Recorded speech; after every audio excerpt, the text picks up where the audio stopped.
Hey everybody, this video is part of our full-length The Onside Kick podcast. You can find that on Blog Talk Radio, iTunes.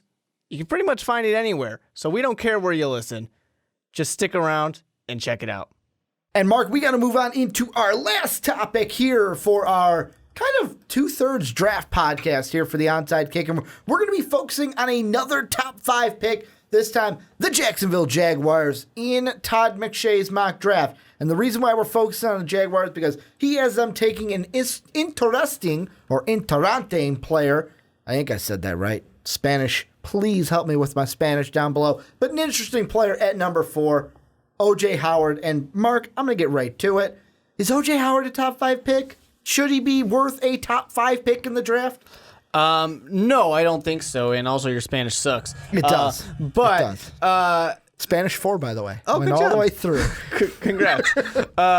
Here's the thing about O.J. Howard. There's no doubt that he is the best tight end in the draft. There's no doubt that he's an exceptional talent, that he can be a difference maker on teams, and that he will get picked in the first round, and it will be a decent pick. I don't want to necessarily say it's an early pick, but a decent pick. The problem is O.J. Howard, the tight end, just isn't probably going to get you the value that, some of these other defensive players are going to get you.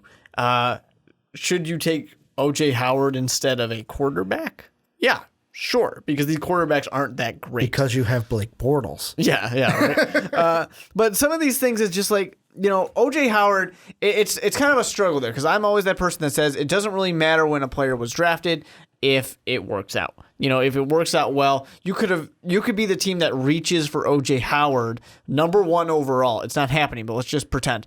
Number 1 overall, you could reach for him, but if he catches a touchdown and it's the game winner of the Super Bowl, then it worked.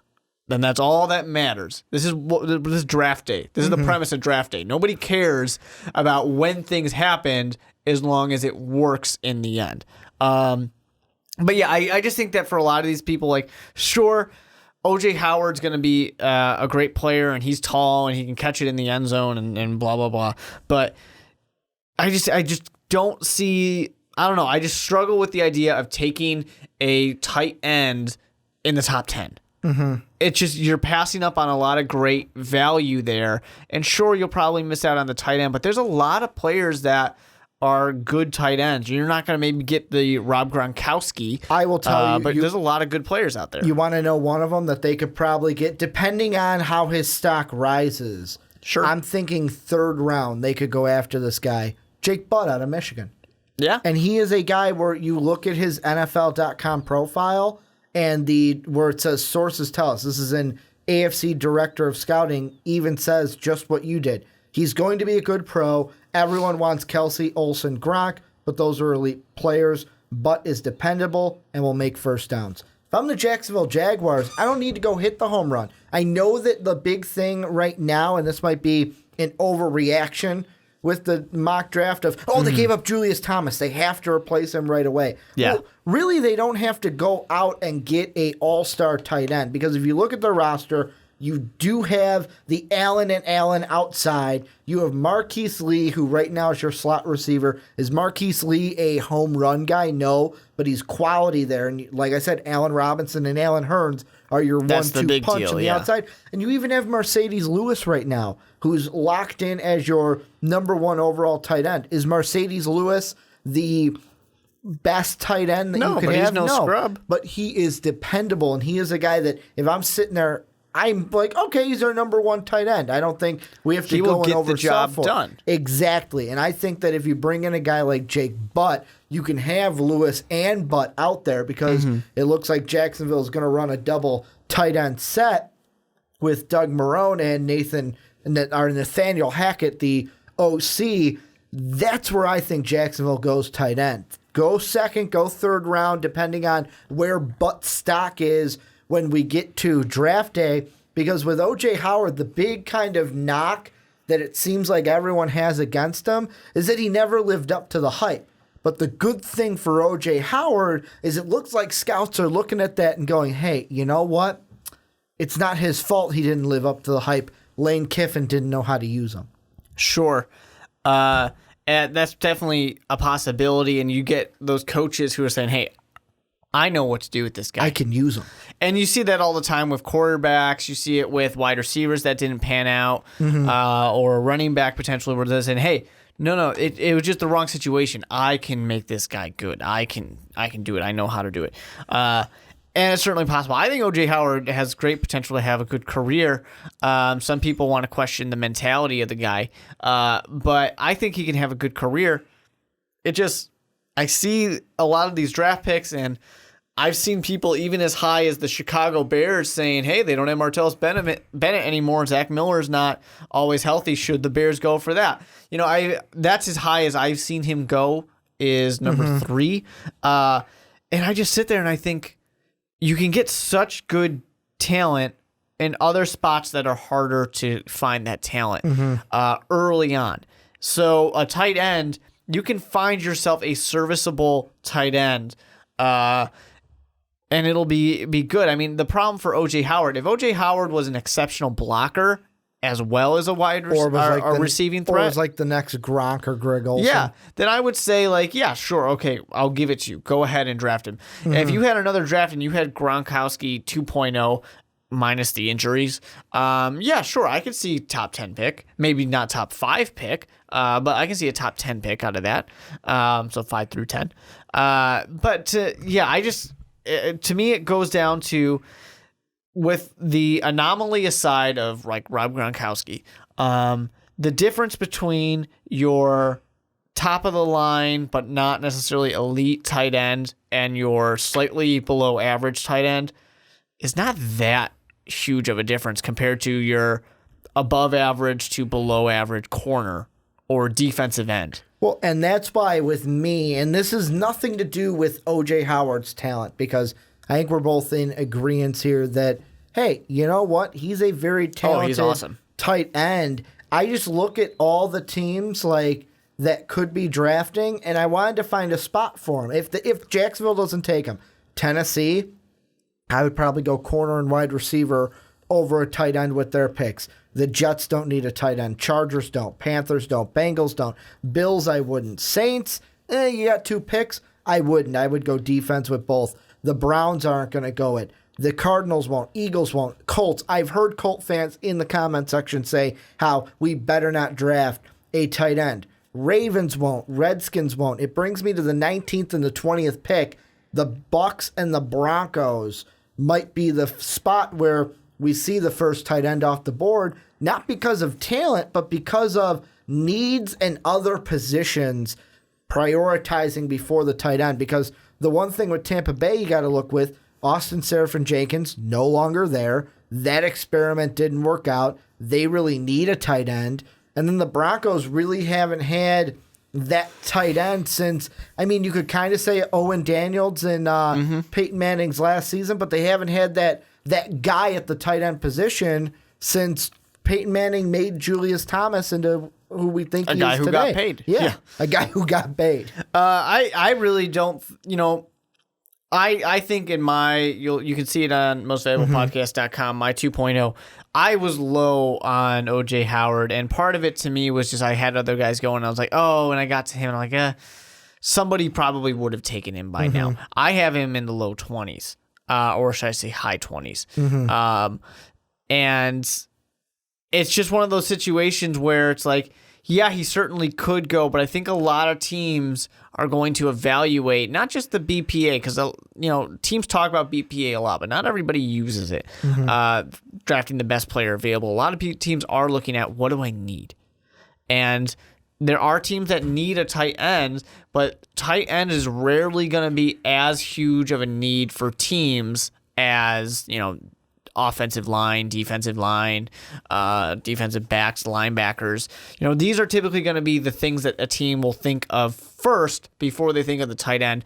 Not that a tight end is the cherry on top, but it's at least the sprinkles, right? Especially for the offense. Yeah, exactly. You're going to want to have wide receivers probably, or a running back potentially, before you have your tight end. And not everybody wants a guy who's going to go out there and catch the ball. A lot of teams are still thinking about, Gronkowski aside, are still thinking about guys who can block. and who can help your quarterback not get hit, Will help your run game. help your run game get started. They want a guy who can block. And unfortunately for O.J. Howard, that's not really what you're getting out of him. Can he do it? Sure, but he's not known for it. And that might be the kind of thing where, might push him back. I'm not saying he's going to go as low as I probably, are making it seem at the moment, but that'll be the thing that'll push him back towards, past 15 potentially. I'll throw this out there because the last 2 years, 2016, 2015, it's been Hunter Henry and Max Williams were the first tight ends off the board, both of which were second-round picks. The last first-round pick that we had was 2014.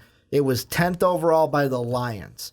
Do you have an idea of who that was? God, I don't even remember. Eric Ebron.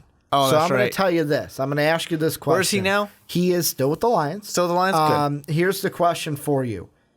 Is O.J. Howard on the same par as Eric Ebron was coming out to kind of justify he is a first-round talent rather than, he might slide to the second round? I don't know. Maybe I'm kind of forgetting a little bit, and I liked Ebron when he came out. Maybe I'm forgetting a little bit of the hype, but I think O.J. Howard has more hype than Eric Ebron did.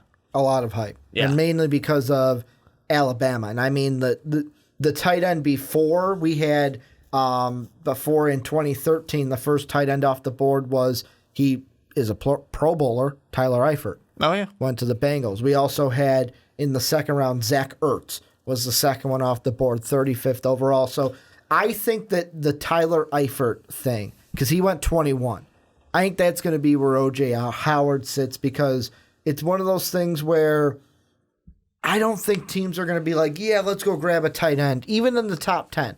Even in the top 10. Because like I said, these teams have different needs. Now, if you're asking me, well, Ricky, throw me a bone. Throw me a wild card team in the top 10 that could go after a tight end. I mean, maybe the Titans, but I wouldn't because you still got Delaney Walker. I wouldn't go with Jacksonville because you have Mercedes Lewis. I mean, I wanted to say the Panthers, but they have Greg Olsen. Yeah. Maybe the Chargers because they say, you know what, Antonio Gates is getting old. I know they have Hunter Henry, so you know what? Screw it. They might not even take it either. The top 10 is loaded with teams that already have their tight end figured out. Already have them figured out. Maybe the Bills at 10. Maybe. Yeah, I just think that the value is not really there for a tight end most of the time. Could he surprise us? Sure, and a team could really be high on him. But just more times than not, tight end's not a position you're going to jump for. Let me ask this question, because the Bucs and the Broncos are the two teams I threw out there. Do either of those teams maybe trade up to get... I'm not saying trade to the top 5 to get him, but do either of those teams on draft day go... hey, you know what? He could get taken by this team. Let's trade up and get him. I think if it's like 2 or 3 spots, maybe. I can't imagine one of these teams making a big trade for a tight end. Because they're the big ones that need it. Yeah. They're the big... the only other teams past them, and this is if he falls, that I could maybe see him go to is maybe the Seahawks. Because, Jimmy Graham hasn't been exactly what they would have hoped after trading for him. Dallas, honestly, if he's around by Dallas's pick, I wouldn't be surprised if they take him because Jason Witten is getting older. The Packers lost Jared Cook, so if he's around for the Packers, they could take him. For sure. There are late teams in this draft that are like, maybe we could see him go there. He wouldn't get past that. He's not going to be taken in the second round. He's a going first-round talent for sure. Yeah. But it's one of those things where I don't think he's a top 5 talent. And it's one of those things where I look at it and go, well, am I saying that mostly because Alabama didn't know how to use him? No, I'm saying that because I think that it's one of those things where he's a good player, but I don't think he's that tight end that comes out and it's like Gronkowski, like Olsen, like Kelsey. He's not that player that, boom, changes your offense if he's the only one that's there. You have to have that offense in place, and you have to know how to use them, because if you don't know how to use them, you're just basically being Alabama of the NFL for O.J. Howard. Although being Alabama might not be a bad situation. I'm not talking about the winning part, Mark. I'm talking about how you use them in your scheme. The winning That's what part's I'm looking nice. at. The winning part is nice. So maybe he'll follow the Patriots Hey, there you go. in the second round if they have one. I don't think they need him. I think No, they'll be they okay. don't. I think they've got enough tight ends. But kind of to wrap this up and wrap the podcast up, do you think he's a top 5 pick? And if so, tell me why. If not, let me know. No to top 5. The value's just not there. It doesn't make sense. Maybe to top 10. I don't completely agree with it, but I can see your argument. Top 15. Okay, I'll give you that. So he's a top 15. He's in the top half Yep. of the draft when it comes to Mark Weber. But Mark, anything that we missed this podcast, this entire podcast, did we hit everything? Did we screw all our screws, nail all our nails in place? Yeah, I mean, a lot of things have happened, and a lot of things keep happening in the NFL. It's fun time. It's Well, fun time right now. This is where you guys come in. Let us know down below what you guys think. Is O.J. Howard a top 5 pick in the draft? What do you think about Solomon Thomas and Jonathan Allen? And then the Tom Brady discussion. Do you think that 2017 is the last year for Tom Brady? I want to thank you guys for either watching the podcast here on YouTube or listening to it on Blog Talk, iTunes, and Stitcher. If you loved it, hit that follow button, hit that subscribe button. And if you want to help the podcast just a little bit more, go check out patreon.com/most valuable podcast. Just a way for you guys to help the podcast, help the channel out a little bit more, and get rewarded for doing so in the process. Want to thank you guys one more time for spending your day, evening, night with us. But as always, have a good day, everybody. Well, I hope you enjoyed that. And don't worry, there is plenty more where that came from. You guys can check it out right over here. Click that video, start watching it, and just stick around on Most Valuable Podcasts.